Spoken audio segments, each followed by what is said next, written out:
Wisp Sports Radio, the voice of women in sport. Kia ora, I'm Zoe George and welcome to the March episode of Fair Play, a podcast covering women in sport from athletes and results to current affairs and issues. This podcast is made in association with RNZ and Wisp Sports. If you're into podcasts as much as we are, check out RNZ for politics, crime and lifestyle podcasts and Wisp Sports for everything to do with women in sport. Before we start today's show, though, we here at Fair Play want to send all our love and support to those who have been affected by the mosque shootings in Christchurch recently, including to the futsal community who lost one of their own in the tragic events.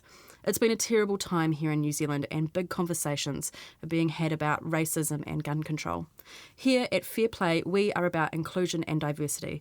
We hope that sentiment is echoed throughout sport in New Zealand. We send lots of love.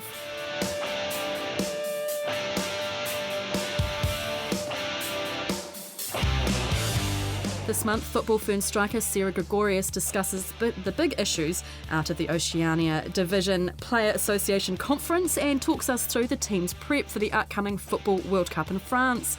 Then Women in Sport Artereoa CEO Rachel Frogett reports back from her visit to the UN. And of course, it's not Fair Play without an update about the toilets at the Basin Reserve this month that comes with a discussion about accessibility toilets with advocate Jen Hooper. Today's co-host, she hasn't been in for a while and it's always lovely to have her in the studio. She's recently won the International T20 Player of the Year at the New Zealand Cricket Awards. It's Sophie Devine. Hello, thanks for having me back. Kia ora, it's always lovely to see you. Yeah, it's nice to be back. You looked very glamorous at the awards last week when you won your major prize. Yeah, that's the one and only time that I get all dolled up in for a dress. I was just saying to you before that awards shows aren't my strong point. Or you just sit and smile and eat the food that's in front of you and, you know. I'm good at that. I'm good at eating, that's for sure. Let's go back. So the other podcast that I do is called Not Your Average Cricket Show. At the end of last year, we followed the White Ferns through the ICC T20 in the West Indies. What happened? Yeah, look, I've tried to bury it a little bit in my mind. A lot of cricket's happened since then. But yes. Yeah, look, it was... we were really disappointed with the results, obviously. To not make it through was really disappointing, and we always knew going in that our pool was going to be tricky to get out of with India and Australia, obviously, both really good sides, and that first game for us, that was always going to be our target. We knew that we needed to get the ball rolling and upset the Indians, but we couldn't do it. We got taken apart by one player, and, you know...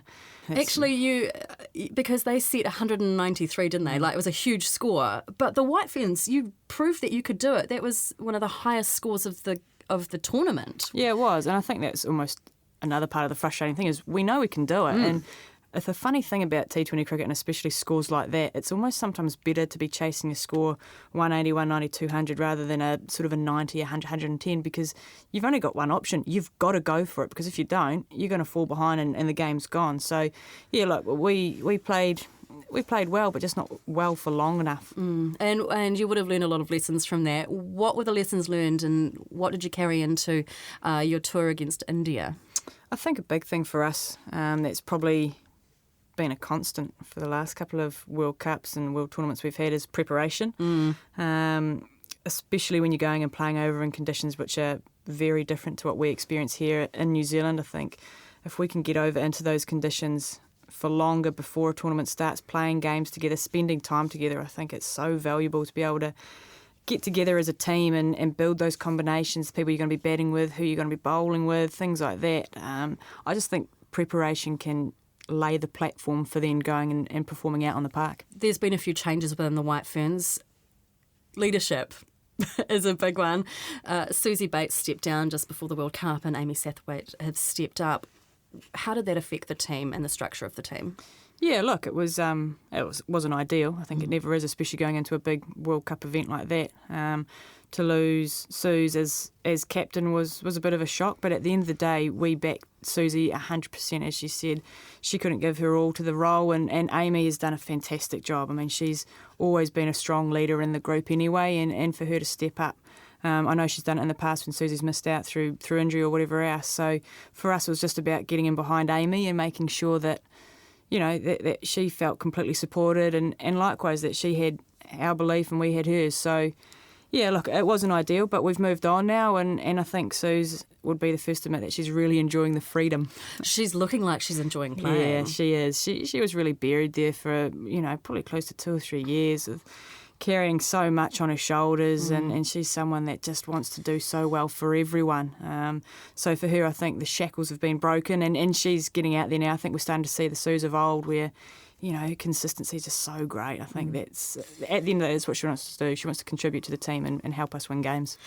Guest co-host today is White Fern Sophie Devine. Before we talk about football, I also want to talk about coaching, and there's been a change. So Hayley Tiffin has announced that she's stepping aside from the White Ferns. Has that come as a bit of a shock as well to the team? Yes and no. Look, Hayley's done a great job in the team environment. She's been there for 4 years. 4 years now, Long which is actually quite a while. And before that, she was involved as an assistant coach at the 2013 World Cup. So she's actually been involved with the side for a long time, and look, we had some great success under her.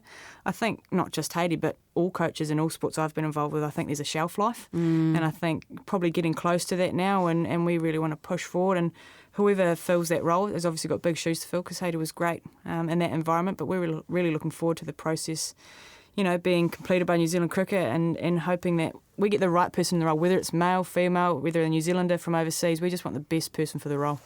And will players have a say?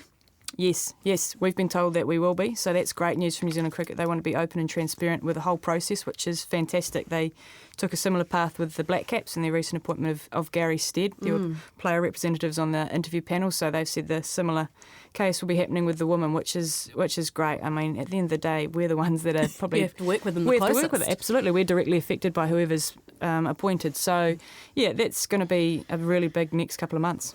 Shortly, we'll talk about the Memorandum of Understanding and female pay. But first, the FIFA Football World Cup is fast approaching, and teams from around the world will be tightening their boots preparing for the big event that starts in June.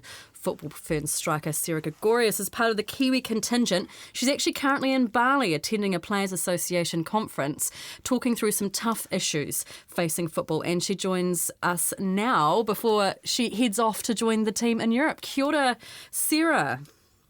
Hey guys, how's it going? Good. So tell us about this conference that you've at. What's been some of the major issues that have been discussed? So we do this a couple of times a year where all of the player associations around Asia and Oceania get together and discuss, issues that are pertinent to their countries and kind of the global game and the game in the area as a whole. And this one's been very much about better cooperation between governing bodies like the AFC, the Asian Football Confederation, and the various stakeholders, the players and their representatives being a major one. So it's been a little bit about that. But today we've got a whole bunch of country reports to get through, which is always interesting and always puts things in perspective. So, yeah, it's been great so far and looking forward to today. A big discussion point over the last probably 12 to 18 months has been gender pay. How are those discussions going? Yeah, good. Obviously, as representatives of players, that's a huge issue, and I think obviously for me personally very near and dear to my heart. So those discussions are ongoing, and I think particularly leading into the major event of the World Cup, don't be surprised if it starts to really take centre stage, I think, over the next couple of months as well, as a big push hopefully is coming. So yeah, it's sort of a watch this space kind of thing. There's going to be a memorandum of understanding that's going to be happening between the Cricket Players Association and New Zealand Cricket in about June. So what advice would you have for Sophie, who's sitting across from me at the moment, when it comes to negotiating something like this? Where do I start? I mean, obviously it's really good to have some non-negotiables and some really strong fixed positions, but I think when you're going into any sort of CBA or negotiation period, you can't be too fixed as well and can't be too wed to those things. But I think it's important to have stuff that you can't back down from, and I think when you have the backing of the players and you're really clear, obviously Sophie would know 110% exactly what it takes to compete at the highest level for her and her team. It's you just can't back down from that. But yeah, I don't know, in my experience, be prepared for a bit of a contest, for a bit of a fight, but it's pretty satisfying. And I think in my kind of dealings with federations and things like that, everyone basically wants the same thing. It's just the chat comes down to how we're going to get there. So yeah, good luck. Thank you. It's going to be a very interesting process, and over the next few months here on Fair Play, we'll be following that process. Let's talk about the World Cup. You're off to Europe shortly, aren't you? Yes, we've got 2 games against Norway, one training match and one open match in Spain, of all places. So, yeah, head there after this. And are you there now until through to the end of the World Cup? No, we have sort of 10 days in Spain, and then everyone goes back to their own environments for about 4 weeks, and then we come together mid-May, and we are together for about a month until our first game on June 11th. Biggest challenges of playing over in Europe, what are they for you? I think for me personally, it's always the travel. For our domestic-based players, getting that sort of long-haul travel out of your legs pretty quickly is always a challenge. We have a lot of our girls based in Europe, so that's pretty good. They can hit the ground running. But, that's always a tough one, and adjusting to new environments and different foods and things like that. Europe's potentially a lot easier than, the places that we tend to travel to in the Pacific Islands or in Asia. So it shouldn't be too difficult, but I mean, it's always tough being in a new place and in a different bed, but we're all pretty used to it now. I mean, it's been a few years on the road now, so it should be pretty smooth going.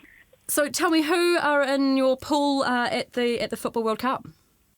So we've got Canada, the Netherlands and Cameroon, so 3 really tough games, but exciting ones, and we've played all 3 of those teams at global events, whether World Cups or Olympics before, so not too unfamiliar territory. And what's the realistic goal?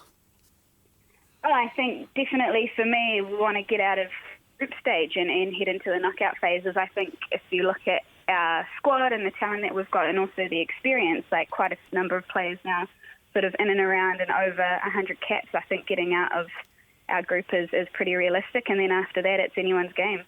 Yeah, it's a relatively realistic goal if you've got that experience, isn't it, Sophie? I mean, in the White Ferns, there's been a number of White Ferns who have got lots of caps, including yourself. So it's nice to have those experienced heads, isn't there? Yeah, absolutely. And I think as well, I'm going to see a question to you is do you target any certain teams in particular in your pool? Like I know when we think about World Cups and pool games, there's certain teams that we really want to target and making sure we make a statement. Are there sort of teams that you've highlighted already?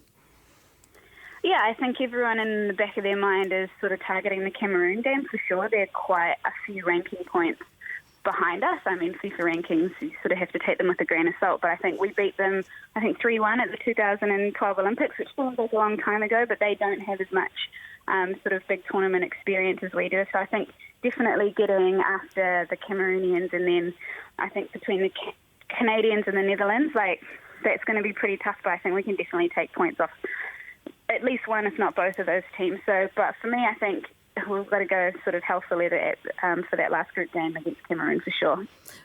That's Football Ferns striker Sarah Gregorius, who's part of the Kiwi contingent heading to the Football World Cup in June. Sophie, you've played lots of World Cups. How do you calm your nerves before you go into a big crunch game? Yeah, it's an interesting one. I've played a lot, which shows both my age and then how long I've been around. Still young. Yeah. You've been around a long time. I have been, and it's sort of an interesting one. I reckon it's probably only been the last couple of years where I feel like I've got decent control of my nerves. I think to a certain extent you'll hear a lot of athletes say that nerves are actually a good thing. It shows that you care and whatnot. But for me, it's about putting things into perspective. I think, it's pretty relative at the moment, obviously, with what's going on in Christchurch, that at the end of the day, it's a game. And we play it because we love it. And for me, that's something that I try and bring it back to as a bit of perspective and saying, look, if it's a World Cup final, if it's my club match out here in Wellington, it's all the same. It's a game of cricket. I'm going out here to play with my friends and enjoy my time out here. And that sort of is a really good thing to sort of bring me back into the moment and not get too caught up and too, anxious about things. What's the biggest challenge about being at a tournament like the World Cup? Because it's quick succession, game after game, and sometimes you've got to travel around between games. It can be quite difficult, can't it? Yeah, it can. I think Sarah touched on it a little bit as well, is around not sleeping in your own bed and not being around the familiar environment of your home and things like that. So that's actually something that I think plays a massive part. Most people probably wouldn't even think about it. They only think on the field, but off the field is just as important. So for me, it's about getting as comfortable as you can in that environment, and that is built around a lot around the team culture, and they are your family. When you're at these World Cups, at these long tours, they're definitely the people that you rely on for support and encouragement. So for me, that's probably something that is usually a massive challenge. I think especially these World Cups, they seem to be getting longer and longer and longer and longer, and all of a sudden you're away for 2 months on a World Cup. So having those sort of people that you can rely on and just chill out is hugely important for being able to perform on the park. Tell me a little bit about that team culture within the White Ferns, because we're bringing in a new coach shortly as well. Is it a really tight-knit culture? Yeah, it really is. I think I've got a big smile on my face because the White Ferns girls are really close to my heart. I think, as you mentioned before, there's been a few of us that have been around a while and we are really close as a group, and I think that's something that's really special. We know that we haven't performed to the best of our ability these last couple of years, and that's frustrating for us more than anyone else. So for us, we want to show people the skills that we've got, but we're a very close-knit, fun-loving group, and I'd say we're really inclusive and welcoming. I think we had a couple of debutantes this year with Rosemary Mayer. We had Katie Gurry coming into the side, and both of them spoke about how welcoming they are. I think sometimes you can I still think, Susie Bates, she's the best player in the world. Oh my gosh, I get to open the batting with her. But, she is one of the most humble, down-to-earth people in the world. And so if we can have, these new young players coming into the side and feeling so at home, because at the end of the day, they're in the team for a reason. They've done a job, whether it's at domestic cricket, wherever else, they've done a job, and that's what we want them to do there. So we want to make them feel as comfortable as possible. Whether you've played one game or 100 games, you've got to feel comfortable being out there. Absolutely. Our co-host today is Sophie Devine, White Fern. Now, we're going to head over to New York. Well, I wish we were heading to New York. But a delegation of women representing women in sport, Artereoa, recently visited the United Nations in New York for the United Nations Commission on the Status of Women. Among them was Whisper CEO and Fair Play regular Rachel Frogett. Hey, Rachel, I understand, though, that you have a bit of a frog in your throat and that you're... Yeah, the irony, Rachel Frogett with a frog in her throat. Exactly. I've unfortunately got myself a bit of an aeroplane flu on the way home. Oh, no, that's no good. Well, this is the joys of being leaders of women in sport, because we're here, there and everywhere, aren't we? So tell us about your trip to the UN. What was it and why did you go? Yeah, so myself and Professor Sarah Lieberman actually headed over to New York on the 9th of March, just after UN International Women's Day, which you'll recall was on the 8th of March. And that was quite a big day for us because we announced Helen Clark as the new patron for Whisper and for the International Working Group on Women in Sport. And we also announced that the IWG World Conference will take place in Auckland from the 5th to the 8th of May in 2022. And our intent at the United Nations Commission on the Status of Women really was two things. One was to promote both of those announcements as far and wide as we possibly could to raise awareness of the IWG and of Whisper and what we were doing here in New Zealand and globally. But we also very much wanted to make connections, make networks, be introduced to these incredible female leaders from around the world that are doing such amazing work in the space of gender equity. And the particular event that we took part in, and Sarah was actually a panellist on, was an event focusing on creating sustainable infrastructure for women and girls to take part in sport and recreation. And she was able to tell the story of New Zealand and where we've come from over the last few years. Yeah, this is Sport and Sustainable Development Goals session. What were some of the outcomes out of that session? Yeah, so the Sustainable Development Goals are a really significant, guiding light for not just women in sport, but women in life and in society and in business, and the impact that they've had around the world in terms of framing up and bringing everybody together to go in the same direction is really hard to explain how powerful they are. And particularly for New Zealand, with the IWG sitting here for the next 4 years, us aligning ourselves to the SDGs and to the outcomes of those is incredibly important. So I actually went along to a session on the sport and SDGs on the fourth day we were there, and found it incredibly compelling to listen to the case studies from around the world of what women are doing. And one of the ones that really stood out for me was actually a Somalian refugee, American refugee, who was a former Somalian Olympian, and she actually played for Somalia in the national basketball team. And when the government fell in 1989, the opportunities for women to participate in society, not just sport, drifted significantly downward, and it's got worse over time. And she's actually started a new project to create opportunities for young women to play basketball in Somalia. So she actually flies over and set up a national league for the first time in more than 20 years. And I just found that such a compelling story, for her to go into essentially what is still an incredibly broken country and bring this about for the young women there and give them hope and direction. I think it really brings into frame some of the work that still needs to happen around the world. You also attended a session with US gymnast Jessica Howard talking about sexual abuse in sport. That would have been very hard to sit through.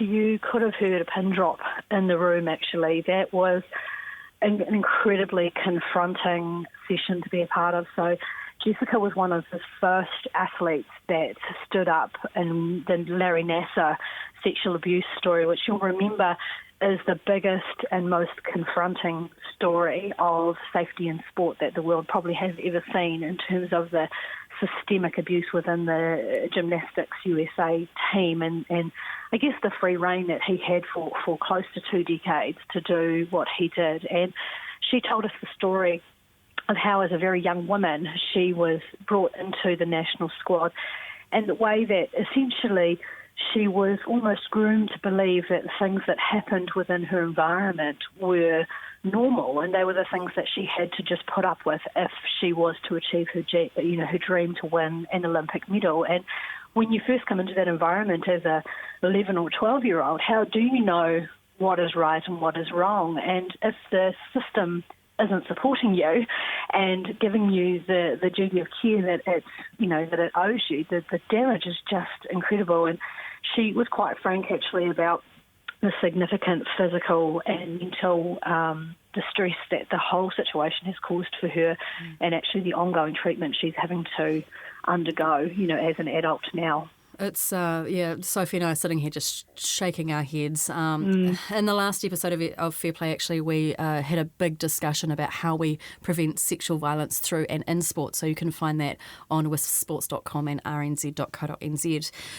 We're joined by Rachel Frogett, Fair Play regular and CEO of Whisper. Now, Helen Clark has been named involvement with you. What's her role? Helen is just... it's hard to describe actually how significant this was when she accepted our invitation because, as you know, not only has she been our Prime Minister in New Zealand for 9 years and the only female Prime Minister to be voted into office actually is her unique USP, but she also was administrator of the United Nations Development Programme for close to a decade as well, and you'll probably recall went for the Secretary-General role a couple of years ago, which unfortunately she missed out on. And Forbes actually quite regularly, over a long period of time, recognised her as one of the 20 most powerful women in the world. And so her networks and her connections are unbelievable. And she's also an incredibly well-known women's rights activist and an advocate. And she works across a number of different organisations and charities in that space. And so she's come on board not only as a global patron for the International Working Group on Women in Sport, but also for Whisper, as well as the domestic organisation here in New Zealand. And I guess what's really exciting, and I can announce it here today with you guys, is we're actually doing an event with her on the 7th of May in Auckland at the Sky City Convention Centre called the IWG Captain's Lunch. And essentially the event is a gathering of captains of industry from business, but also captains from across sport. And the intention is that the captains from sport will be a mix of some of our best female athletes, but also leaders from within sport, whether they be coaches, whether they be board directors or CEOs, those people that are driving positive gender change right across the New Zealand sector. And really the whole thing is a massive celebration and a moment to actually mark the 25th anniversary of the International Working Group on Women in Sport. Well, that will be a fun lunch. I think I might have to go to that too. What do you think, Sophie? Yeah.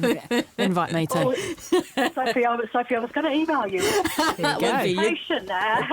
Invitation on the police, so I'll invite you live on here now because obviously you would be an amazing person to have in the room and share experiences with people. Oh, I'd love to come. Perfect. Well, there you go. I can be your +1, Sophie. How about that? Done. Lock it in. Rachel, it's been an absolute pleasure chatting with you. Go back to bed and get over your flu. Yep, thank you. Whisper's CEO and Fair Play regular, Rachel Frogett. So great to have someone of Helen Clark's calibre representing women in sport. Sophie, how lucky are we? Yeah, I think as Rachel said, I don't think we quite get the magnitude of how massive that is. I think I don't know much about politics or anything like that, but Helen Clark is a legend. And so to have her associated with women in sport is just fantastic, and I know her reach will be massive. Yeah, I'm looking forward to seeing what kind of impact she has. And so let's move on to my favourite topic, Sophie. In last month's Fair Play, we asked if the Wellington City Council had fixed the locks on the women's toilets at the Basin Reserve. And from all accounts, they have. So that's great news. I've also asked the council about whether they've had any correspondence with the Accessibility Advisory Group about the redesign of the toilets. Wellington City Council Head of Communications, Richard McLean, says, quote, "We are designing 2 accessible toilets to modern and compliant accessible standards. We don't expect this group to make bespoke changes to these standards. We have lodged the building consent application and we're looking at tender applications now." Which I find quite interesting. I've gone back to him and asked because at the end of last year, Fleur Fitzsimons, who's the Wellington City Councillor that we spoke to regarding this issue, said that there's actually going to be 8 accessibility toilets, and I've put that back to them and hopefully they can get back to us. But, what can we do to make toilets more accessible? I don't know, what do you think we need to do, Sophie? Geez, I can't say I've got much, background in toilets. No, but we've all used them, and let's face it, the ones at the Basin Reserve are horrible. Yeah, let's put it bluntly, they are not great. But yeah, I think, look, it does. It's got to be accessible to all, whether it's wheelchair access, whether it's, lower basins, whatever it is. I think as well, more volume is always important. There's nothing worse than queuing out the door for toilets. So, look, whatever can be done to make that easier for everyone is going to be a win for all. Absolutely. Well, our next guest is Jen Hooper. She's an advocate for better accessible toilets. She's worked with a number of agencies and has designed special accessibility toilets for the Hamilton Gardens, which include a fully sized change table, hoist and adjustable hand basins and toilets. She's part of Changing Places, an organisation based both in the UK and Australia and now New Zealand that work towards having fully accessible bathroom facilities in public places. So how can we incorporate these toilets into the redesign of the Basin Reserve? And is it as easy as we think? Kia ora, Jen. Hi, how are you doing? Good, thank you. So these toilets, how did you come to design them? Basically, I have a profoundly disabled daughter of my own, and we kind of looked at her future and realised how difficult it is when you've got somebody that needs to be fully lifted and fully, she's not just disabled, she's unabled, she's completely unable to move, see, speak, anything. She's like a newborn baby, only bigger. And we looked into the future kind of thing and went, well, if it's hard enough to take her around the place when she's 2 or 3 or 4 and we can't use the baby change tables, what are we going to do in the future? There is a lot more to that, of course, with stunting her growth and the like. But even though we've taken care of some of the stuff, some of the accessibility needs for Charlie with treatments we've given her, we were very aware, though, that there's a whole bunch of people out there that don't have that same capability or they are facing a future of people getting bigger and needing hoisting and things like that. The world isn't set up for our level of disability, and I suddenly something twigged in me one day and said, well, why isn't it? So I designed this room. Halfway through, I realised that they kind of already exist. I took the best from the UK and Australia, added it to what I'd already done on my own, took out the stuff I didn't like, and raised the standards and just made a start, just went ahead. And the toilets have been at the Hamilton Gardens have been open now for a year, haven't they? Yeah, it's not a they though. It's a one-off room. It's a one room. It's just one room in the Hamilton Gardens. I love that you're saying they though because it makes it sound like they're everywhere. They're not yet, but I'm working on it. So yes, it's been open for a full year, just this month actually. And how do you think organisations, in particular sporting organisations and stadiums and sports facilities, include a toilet like this? Well, I guess the first step really is to just come on over to us. We've got our website, the changingplaces.org.nz. All of the information is there to get the first, the standard info is in there. There's a general info report. It teaches them, because that's the first thing we have to do with this, is we have to teach them that actually this is even how they differ, why the need is different. They think that they're covering everybody because somebody created this disability accessible bathroom years and years and years ago, but that code just doesn't fill the needs of everybody. So we've got to teach them that, and then we've got to teach them what the solution is.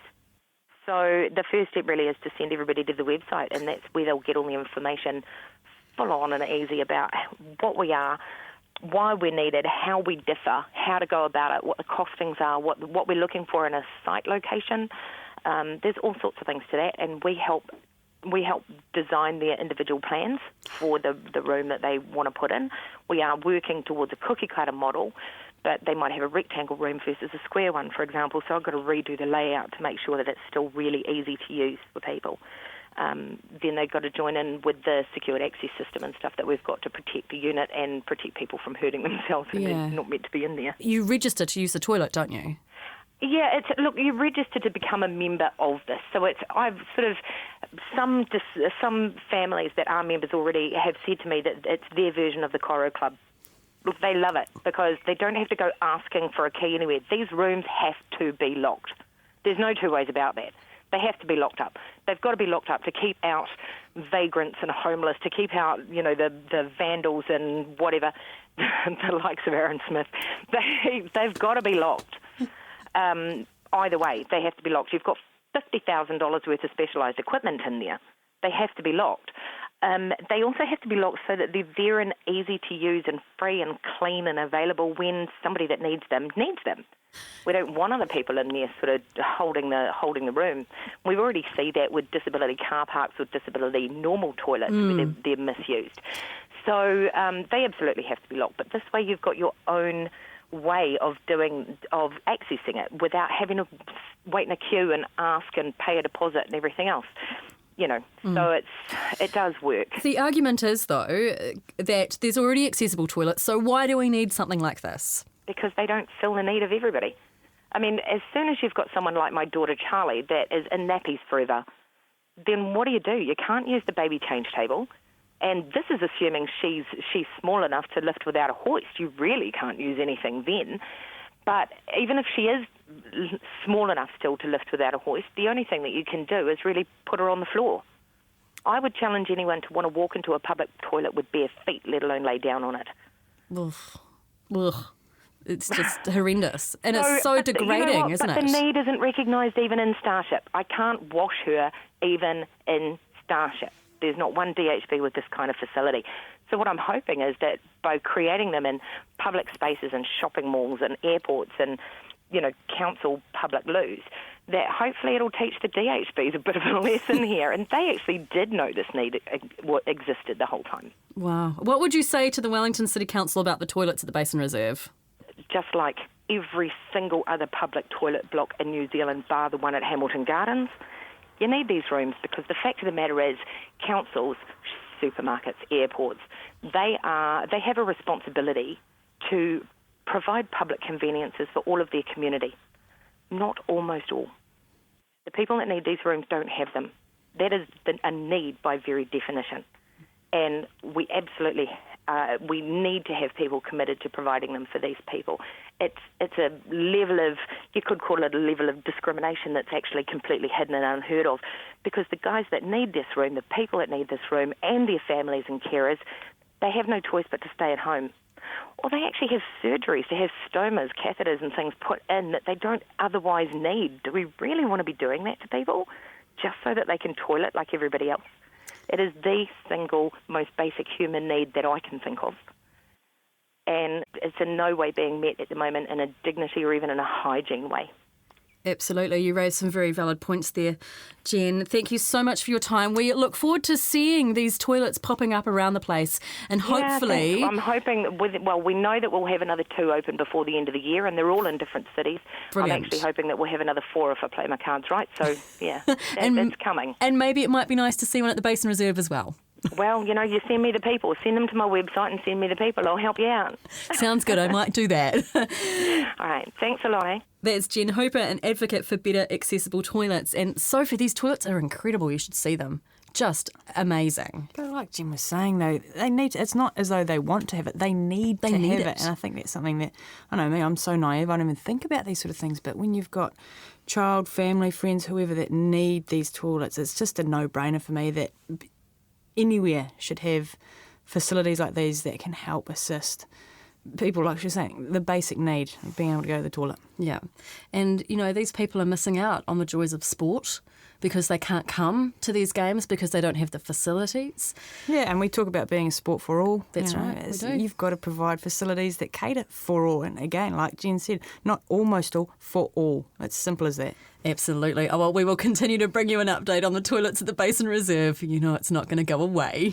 All right, quick hits before we run away. Recently, the International Olympic Committee handed out trophies to gender and equality advocates in sport, and the winner for Oceania was Vanuatu Volleyball Federation.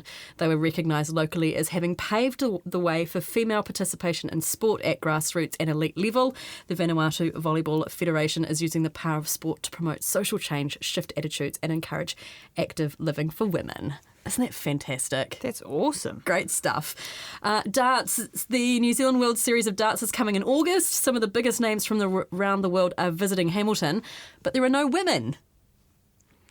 Well, the only women I see are the ones that are escorting the men. Well, this is it. They are no longer involved. Really? I don't know if you read this fantastic article that was in the Herald over the weekend talking about grid girls in Formula One. So there's no more grid girls, there's no more darts girls, but there's been a really fascinating conversation around it because actually there is a job for a woman in sport. I'm not sure if you can... Yeah. You're just wearing a different type of uniform to what we wear, that's all. Yeah, that's fair enough. Look, I'd love to give darts a crack. Yeah, I reckon you'd be good at it. You've got a pretty good eye. Well, I think my only problem is I'd probably be wanting to more go for speed than accuracy, which is probably going to be a slight issue. But look, there's time yet. Yes, that's right. And let's talk about the AFL photo. I don't know if you've seen this, but Channel 7 posted a picture of Carlton Blues AFLW star Talia Harris kicking in the latest match against the Western Bulldogs to their Twitter account, but the image was soon taken down due to, quote, appropriate and offensive comments. But they've put it back up. Long story short, it's a photo of her full flight, kicking it, leg up in the air, showing how athletic and amazing she is, and the comments were vile and horrendous because, oh, look, there's the girl in shorts kicking a ball, let's sexualise her. Have you seen this? I have. It is an awesome photo. It's great. I've heard talks that they should make that the AFLW logo, which I think is a fantastic idea. I will second you on that. I think that is amazing. And that's it for Fair Play. What are you up to, Sophie, for the next little while? Well, I actually get a bit of downtime, nice. Which I'm really looking forward to. So I don't know what I'm going to do. It's sort of a bit funny. I'm so used to people telling me where to go and where I'm training and what I'm doing. So I'm looking forward just to doing my own thing for a couple of weeks. Nice. And then where are you off to after that? We'll head to the UK. Head over and play in the Kia Super League. Hopefully as well, if I could time it right, I might be able to catch the back end of the Men's World Cup over in England as well. Nice, and we'll definitely have you on Not Your Average Cricket Show as well, which will be nice to have you there. Coming up in April, we catch up with paraclimber Rachel Meyer following her recent surgery. She's been a regular here on Fair Play. She's an international paraclimber, and back in February, she decided to have her leg amputated below the knee. We follow her path of recovery as she prepares for the Nationals and the Worlds, so join us next month for that story. Conversations from the world of women's sports. This is Wisp Sports Radio. Thanks so much to this month's guests, Sarah Gregorius, Rachel Frogett, Jen Hooper, and of course our fabulous co-host Sophie Devine. Don't forget you can join the conversation at rnz.co.nz or at wispsports.com, and you can find us on Facebook and Twitter. I'm Zoe George. Don't forget to play hard, but play fair.